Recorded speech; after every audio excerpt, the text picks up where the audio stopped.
Hello, everyone, and congratulations to the class of 2020, as well as your parents, your teachers, and everyone who helped you get to this day.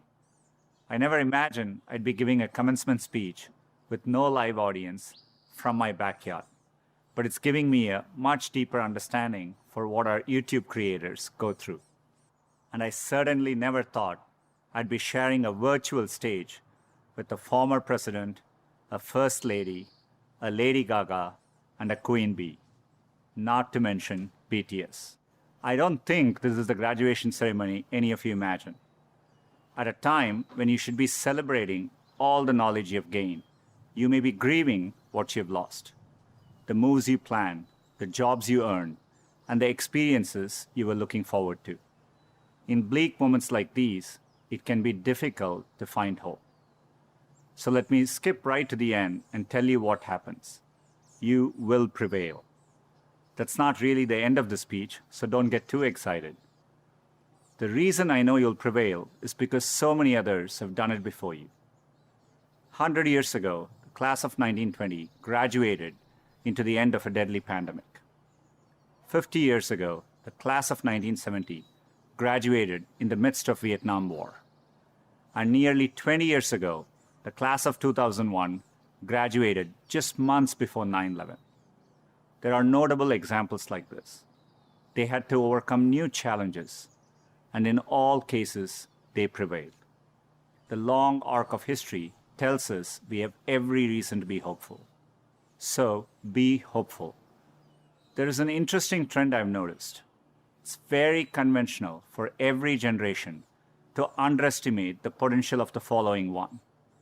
It's because they don't realize that the progress of one generation becomes the foundational premise for the next. And it takes a new set of people to come along and realize all the possibilities. I grew up without much access to technology. We didn't get our first telephone till I was 10.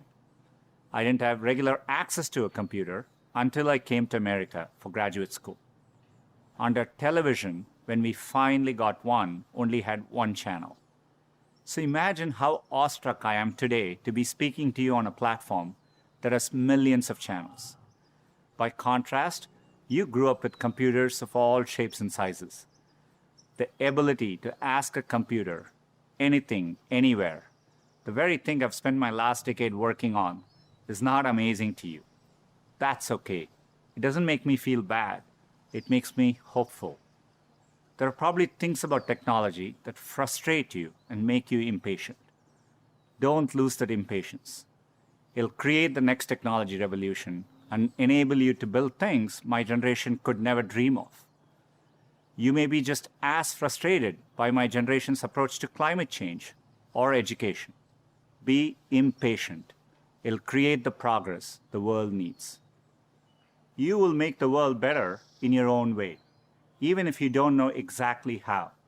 The important thing is to be open-minded so that you can find what you love. For me, it was technology. The more access my family had to technology, the better our lives got.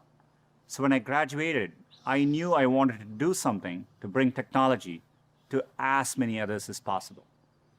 At the time, I thought I could achieve this by building better semiconductors.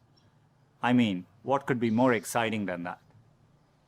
My father spent the equivalent of a year's salary on my plane ticket to the US so I could attend Stanford. It was my first time ever on a plane. But when I eventually landed in California, things weren't as I had imagined. America was expensive. A phone call back home was more than $2 a minute, and a backpack cost the same as my dad's monthly salary in India. And for all the talk about the warm California beaches, that water was freezing cold. On top of all that, I missed my family, my friends, and my girlfriend, now my wife, back in India. A bright spot for me during this time was computing. For the first time in my life, I could use a computer whenever I wanted to. Completely blew my mind. And at that same moment, the internet was literally being built all around me. The year I arrived at Stanford was the same year the browser Mosaic was released, which would popularize the World Wide Web and the internet. The summer I left was the same summer that a graduate student named Sergey Brin met a prospective engineering student named Larry Page. These two moments would profoundly shape the rest of my life. But at the time, I didn't know it. It took me a while to realize that the internet would be the single best way to make technology accessible to more people. And as soon as I did, I changed course and decided to pursue my dreams at Google.